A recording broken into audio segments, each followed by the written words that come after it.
महायुद्ध को शुरू हुए 2 महीने बीत चुके हैं। हर बीतता दिन बद से बदतर होता जा रहा है। ना तो रूस के हथियार रुकने का नाम ले रहे हैं और ना ही यूक्रेन पलटवार से पीछे हट रहा है।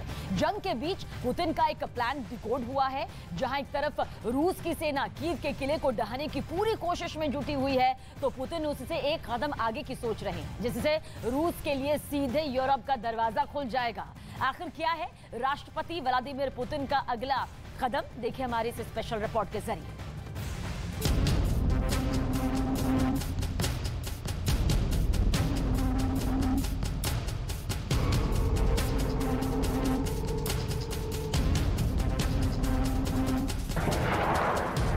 पहली मिसाइल,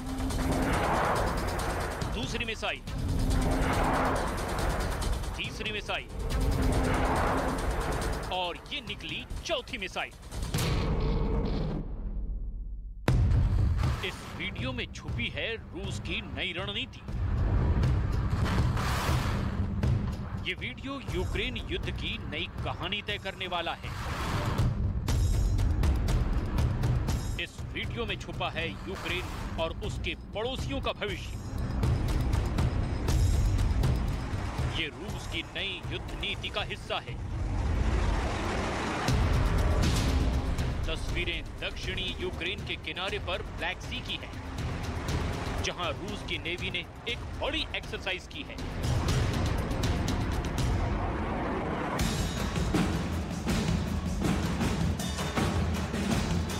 समंदर में वॉरशिप से रूस की तैयारी देखिए।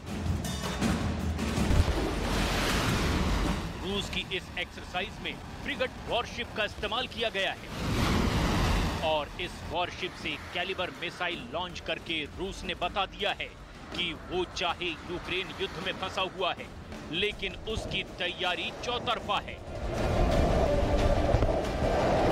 जो महायुद्ध में किसी भी समय किसी भी परिस्थिति के लिए पूरी तरह से तैयार है।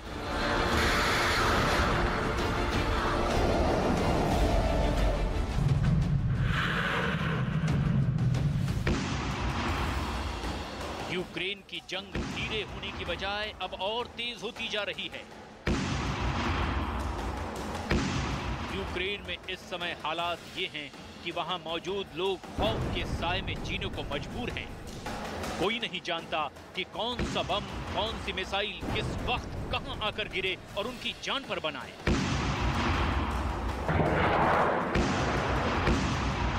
पूरा का पूरा शहर पहले ही खंडहर बन चुका है।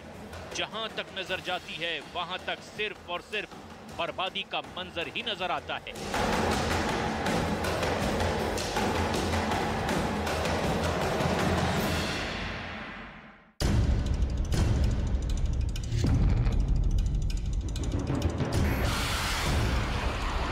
लेकिन यूक्रेन तो बस झांकी है। रूस का यूरोप में प्लान अभी बाकी है।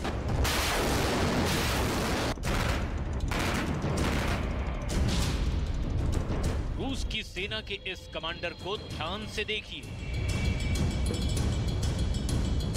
ये रूस की सेना के सेंट्रल मिलिट्री डिस्ट्रिक्ट के डिप्टी कमांडर हैं। नाम है रुस्तम मिनेकेव। रुस्तम मिनेकेव ने पुतिन के अगले प्लान का खुलासा कर दिया है, जिसके मुताबिक रूस के हमलों का टारगेट सिर्फ यूक्रेन ही नहीं होने वाला है। जैसे ही डॉनबास पर रूस का कब्जा हो जाता है तो हम इसे क्राइमिया से आसानी से जोड़ सकते हैं। ये रूस के लिए ट्रांसनिस्ट्रिया पहुंचने का एक और रास्ता बन सकता है। पुतिन के प्लान को समझने के लिए सबसे पहले आपको उस ट्रांसनिस्ट्रिया को समझना होगा, जिसका जिक्र रुस्तम मिनेकेव ने किया है। ट्रांसनिस्ट्रिया को आप इस नक्शे से समझने की कोशिश कीजिए। दरअसल ट्रांसनिस्ट्रिया मालदोवा में निस्टर नदी के किनारे पर बसा इलाका है, जिस पर रूस समर्थित अलगाववादियों का कब्जा है। यूक्रेन के ओदेसा बंदरगाह से भी इसकी दूरी 100 किलोमीटर भी नहीं है। इसी ट्रांसनिस्ट्रिया में रूस ने अपने 1500 सैनिकों को तैनात कर रखा है।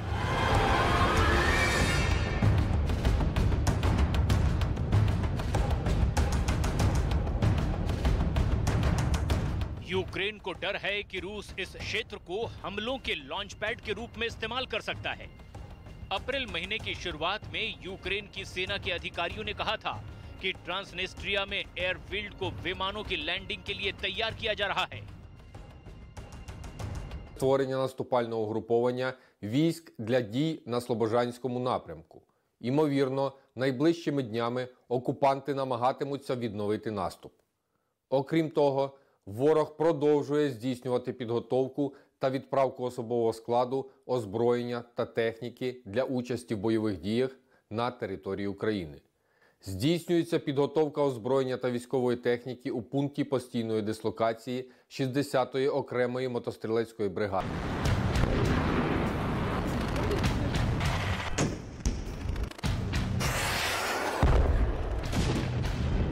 जैसे जैसे जंग आगे बढ़ रही है, पुतिन के अगले टारगेट पर बहस भी तेज होने लगी है।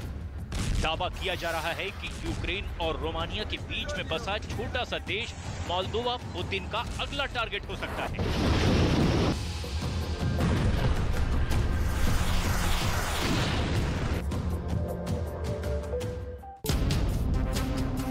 जैसे ही मोल्दोवा की चर्चा शुरू होती है, बेलारूस के राष्ट्रपति लुकाशेंको का ये 1 महीने पुराना वीडियो एक बार फिर से चर्चा में आ जाता है।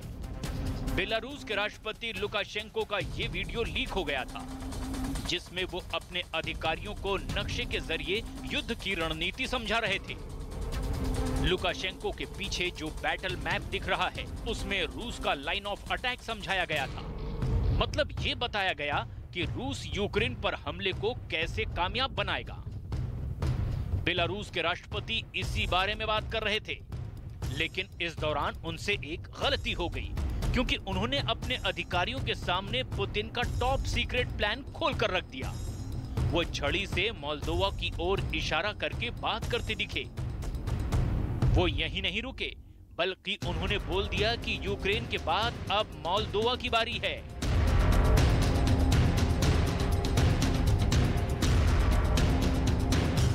बेलारूस के राष्ट्रपति अलेक्जेंडर लुकाशेंको व्लादिमीर पुतिन के अच्छे दोस्त हैं, और उनका मतलब जो लोग ये मान रहे थे कि पुतिन की नजर केवल यूक्रेन पर थी, वो गलत है। और अब रूस के कमांडर के खुलासे के बाद तो ये पुतिन के प्लान नेक्स्ट की बात और पुख्ता हो गई।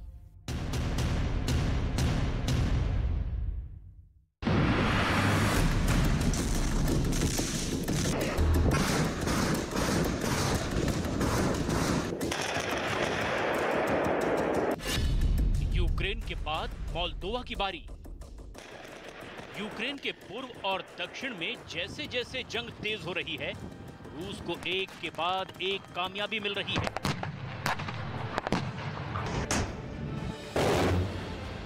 इसीलिए माना जा रहा है कि यूक्रेन के पूर्व और दक्षिण पर कब्जा करना पुतिन के लिए एक बहुत बड़े प्लान का हिस्सा है। यूक्रेन के राष्ट्रपति ज़ेलेंस्की पुतिन के प्लान को बखूबी समझ चुके हैं।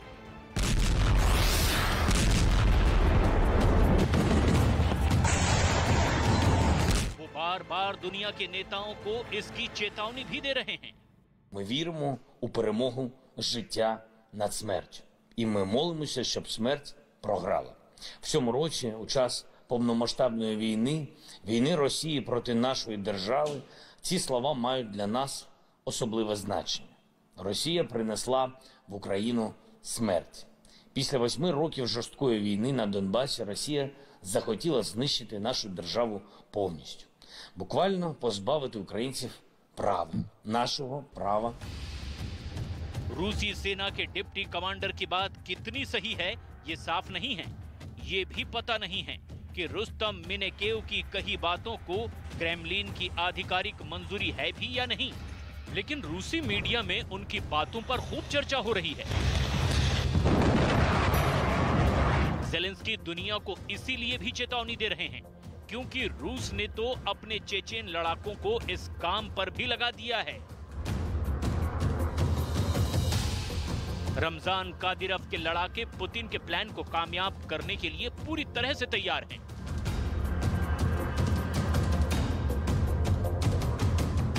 ऐसे में पुतिन की सेना अगर इस प्लान में कामयाब हो जाती है, तो पुतिन का सबसे बड़ा सपना पूरा हो जाएगा। दरअसल 1991 में जब सोवियत संघ टूटा था तो रूस से अलग होकर 15 देश बने थे। मोल्दोवा उन्हीं 15 देशों में से एक है। नक्शे पर देखकर समझा जा सकता है कि मोल्दोवा आखिर पुतिन के लिए इतना अहम क्यों है।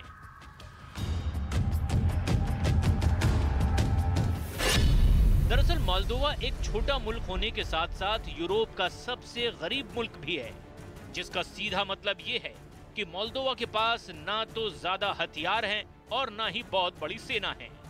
अगर रूस ने मोल्दोवा पर हमला किया तो मोल्दोवा अपने दम पर तो जंग नहीं लड़ पाएगा।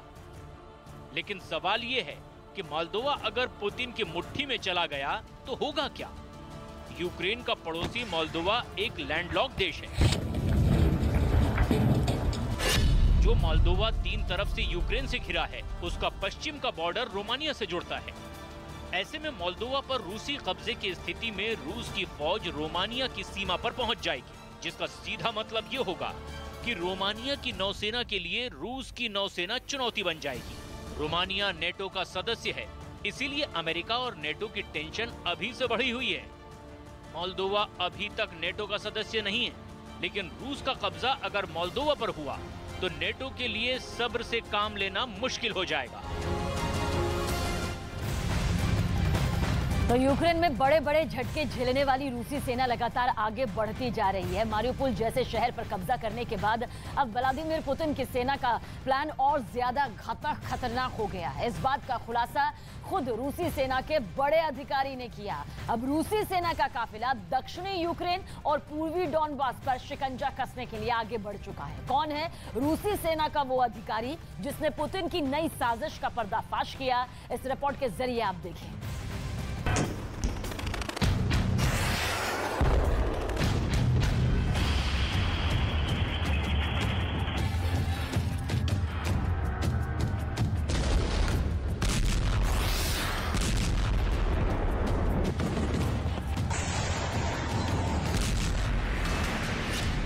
रूस के घातक प्लान का पर्दाफाश।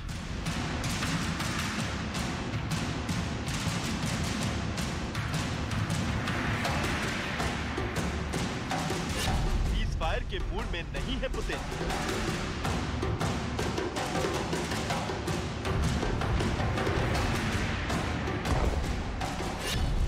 यूक्रेन में होगा खूनी खेल।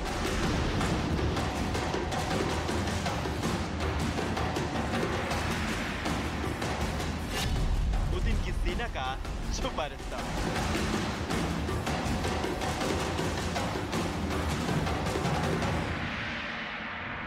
जंग को करीब 2 महीने हो चुके हैं, जिस जंग ने दुनिया को सकते में ला दिया है, जिस जंग में अब तक हजारों लोग अपनी जान गंवा चुके हैं,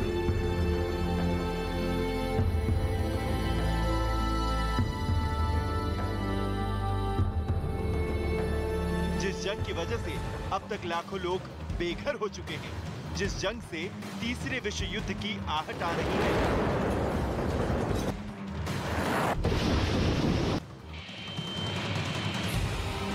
वही जंग सीज फायर की तमाम कोशिशों के बावजूद विध्वंस की लपटों में घिरती जा रही है। यहाँ न तो पुतिन को अपने देश पर लगे प्रतिबंधों का फिक्र है, न ही खुद की सेना को हो रहे नुकसान की। पुतिन का यहाँ सिर्फ एक ही मकसद है और वो है यूक्रेन के कोने कोने पर अपना वर्चस्व कायम करना।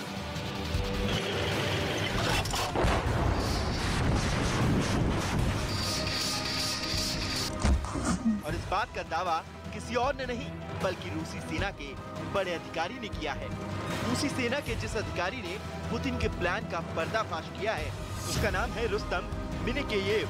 रुस्तम को रूसी सेना की प्लान मिशनरी का अहम किरदार माना जाता है, इसलिए रुस्तम के हवाले से आई इस खबर को समझिए। समाचार एजेंसी राइटर्स को रुस्तम ने बताया कि मॉस्को पूरे दक्षिण और पूर्वी यूक्रेन को कब्जे में लेना चाहता है। इतना ही नहीं, रुस्तम ने दावा किया है कि रूस फिलहाल युद्ध विराम के मूड में बिल्कुल भी नहीं है। क्रेमलिन की तरफ से साफ किया गया है कि युद्ध खत्म होने वाला नहीं है। साथ ही पुतिन की सेना का अब सीधा लक्ष्य दक्षिण यूक्रेन पर कब्जा करने का है। रूस जिस तरह से भारी भरकम नुकसान झेलने के बाद भी आक्रामक बना हुआ है। उसने यूक्रेन के राष्ट्रपति जेलेंस्की की फिक्र को और ज्यादा बढ़ा दिया है। यही वजह है कि एक बार फिर यूक्रेन के राष्ट्रपति जेलेंस्की ने लोगों से मदद के लिए साथ आने की अपील की है। यूक्रेन में रूस का आक्रमण अभी शुरुआत है। मृत्यु पर जीवन की जीत में विश्वास करने वाले देश आगे आए। ऐसे देशों को हमारी मदद करनी चाहिए, क्योंकि हम कतार में सबसे पहले हैं और कौन आगे आकर मदद करेगा। जिस तरह से जेलेंस्की का बयान आया है और जैसे पुतिन की सेना के अधिकारी ने संकेत दिए हैं, उससे एक बात तो साफ हो जाती है कि आने वाले दिनों में दक्षिणी और पूर्वी यूक्रेन में भयंकर रक्तपात देखने को मिल सकता है, क्योंकि लगातार खिंच रही जंग ने जहां पुतिन का पारा हाई रखा है, वहीं रूस को होने वाले एक एक नुकसान का बदला पुतिन चुकाना चाहता है।